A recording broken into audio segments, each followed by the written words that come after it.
Do you guys remember when Kevin Durant had a movie? Because I do. I also figured out that this movie lost over $6 million based on box office numbers alone. I beg your pardon? Yeah. I watched this movie as a child with my dad when I was younger.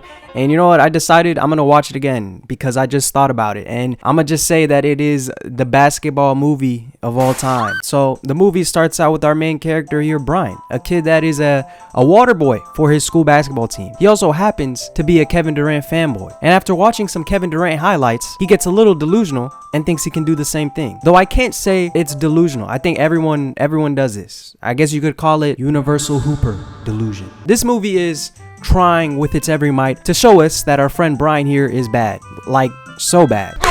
I think we get it, movie. So bad though, even that his little sister has a camera in his face. And we are also introduced to Kevin Durant and his agent. And if there's one thing about Kevin Durant in this movie, it's just that he doesn't even look like he wants anything to do with this movie.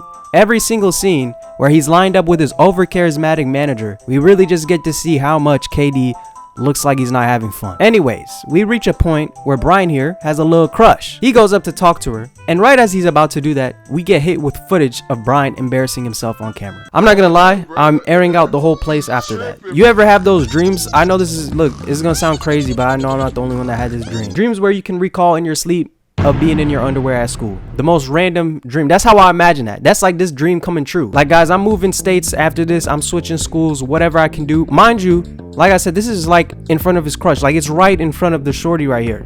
She has a perfect view too. Like front row seats. Like she's in the perfect angle to see this out of everybody. She even looks at him in disgust. Ew. Oh my gosh. You can't hoop? So Brian, as expected, is upset about this, and his dad walks in casually like, yeah, I know you had a bad day, and says, you know what? Let's go to an OKC game. At first, you see this and you're like, wow, this is a awesome, very cool, nice, cool dad. But no, it's the opposite. Brian is excited, right? He's in the moment, and he's passionately talking about how cool Kevin Durant is. And you know what his dad says? That's his counter 62. You pay this much attention to your math class? Because if we did, I think we'd be talking academic scholarship to Harvard. I mean, what the heck was that for, Dad? You mean to tell me you take your son to a basketball game and you get mad that he's talking about a basketball game you brought him to and somehow make this about math class in Harvard? So then Brian gets picked to take the halftime half-court shot, all right? And by no surprise, he misses. What, you thought he was gonna have his moment? You thought he was gonna make it? Also, do you guys remember the guy that played the clip in the cafeteria at lunch? He also so happens to be at the same game as Brian. He's also his biggest hater, even as he's shooting the half-court shot. But it's okay, because Brian gets to meet Kevin Durant and get his powers from just both holding the ball at the same time. So yes, you have guessed it, folks. This movie is following the basic basketball film of I lose my powers, I gain my powers, I need my powers, and now my life sucks trope. By the way, I just love how being good at basketball in these movies is the equivalence to having superpowers. But we get that followed up by a really awesome scene where Brian and his friend are at a carnival, and he sees his bully trying to impress Shorty, but he's bricking. Brian is like, let me see that, and it's Curry from way downtown. Bang, bang. Even got Shorty smiling. Like, this is great, guys. This is awesome. Even though I don't know why he would try and shoot from that far. Buddy, you're known to be trash. You know you're trash. Why would you even attempt that? I don't know what gave him the confidence to shoot from that far, but it worked, okay? But of course, his number one hater is like, hey, I bet you can't do that again. And Brian's like, bet, say I won't. You know I had to double it. So Connor, yeah, I forgot to mention his name. I've been just referencing him as hater and bully. Storms out. And Brian gets that plush toy for the girl and gets to properly introduce himself and bag the girl. Life can't get any better for Brian. He's a sharpshooter now. He's got his baddie and is also now Jamal Crawford. He's dunking now too. This is awesome. Brian's got the confidence to try out now, and he's gonna go crazy, all right? I mean, he's snapping ankles. He's clamping Connor up. He's blocking. You know, you would think he had the pogo stick badge on. So yeah, just like that, Brian is he's on the team now. So Connor's got some hatred towards that, all right? He's so greedy. I mean, we see Brian wide open, right? Connor looks at him dead in the eye and is like, nah, I'm gonna do my own thing. This doesn't just happen once, okay? This happens twice, but it's okay. Brian gets his time to shine, and we get yet another dunk scene because this movie loves doing that for some reason. Now, you guys are probably wondering, what about Kevin Durant? Well, Yeah, guys, he's trash now. Guys, it's not like a bad, it's disgustingly bad, all right? He got the powers from Brian. This man, this man went 3 for 67, 0 for 21, and had 43 turnovers. This man made that one Tony Snell stat line look like greatness. Even TNT is calling him Kevin Durant.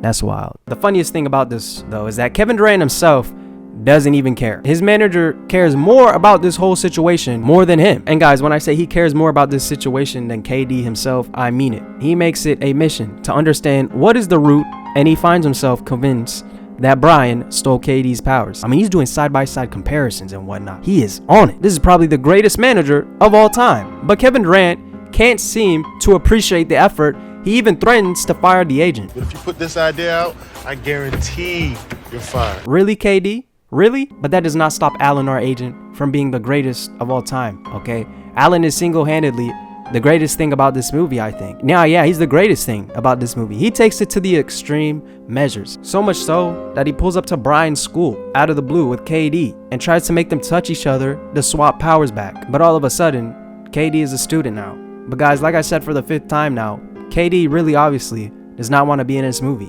And there's like a solid 9 times where he says something and I just end up replaying it like 50 times and still can't come to the conclusion of what he's saying. Yeah, midstream. You would think they would be like, hey man, maybe KD is not the most charming guy. But I guess they felt like they had no choice since he was leading the league in scoring that year. And they wanted to make a bag off the movie, which, like I mentioned earlier, did not seem to work out. Also, this movie likes to just tell white lies in our face as if we are dumb. Your rookie season, me and my dad, we went to 5 games. I saw the one where he scored 36 against the T-Wolves. Yeah, KD never scored 36 points against the Wolves in his rookie year, let alone 36 points in any game. Yes. Yeah. No, you don't. Why are you lying? Both of you are lying. But anyways, KD just continues to be the biggest jerk to his agent ever. That is single-handedly the only one making an effort to help him get back to playing normal. Speaking of jerk, Brian's girl thinks he's a jerk now because he can't stop talking about how good he is at basketball now. But can you blame the guy?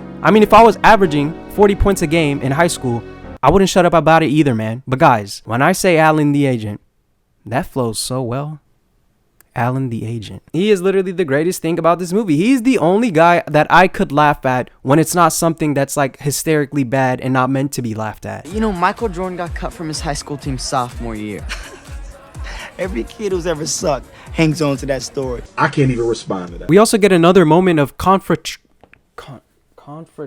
well, she confronted him, right? We get another moment of her confronting Brian, and she's like, I never liked you because you were good at basketball. Hey, you're lying! You literally looked at him like he was not human when you saw him on the TV. Another thing is, lady, you also got so attracted to him when he made a shot and got you a plush toy.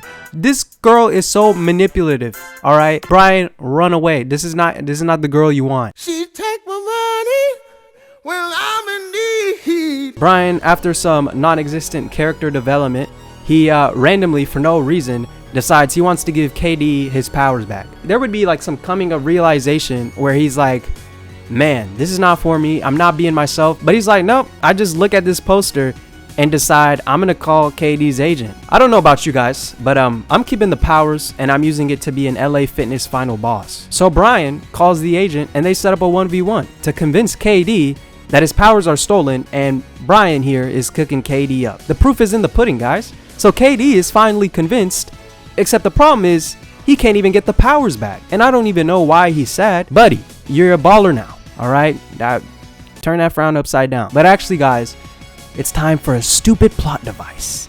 And Brian's like, oh wait, I hit the mascot. That's for sure the reason I have my powers. I don't know why I think that, but that's just why, and we're gonna just roll with it. So he zooms to the OKC game KD is playing, and by the way, somehow after all this, KD isn't even benched yet, so I don't even know why. So Brian pops Rumble the Bison in the head and transfers the power just like that. Just like that, yeah. He's even more happy that KD got his powers back than KD himself. So now, Kevin Durant is a baller, and he is so back. But Brian sucks now, and we are all the way in the end of the movie, and they want to convince us that Brian was some kind of nerd. Where exactly did this happen?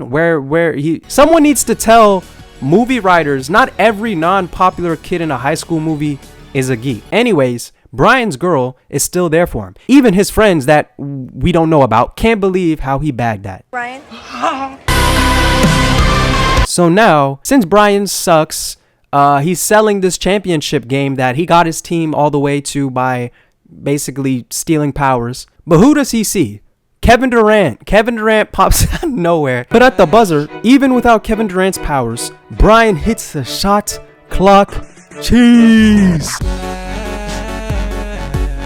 And then, yeah, KD just leaves. He left.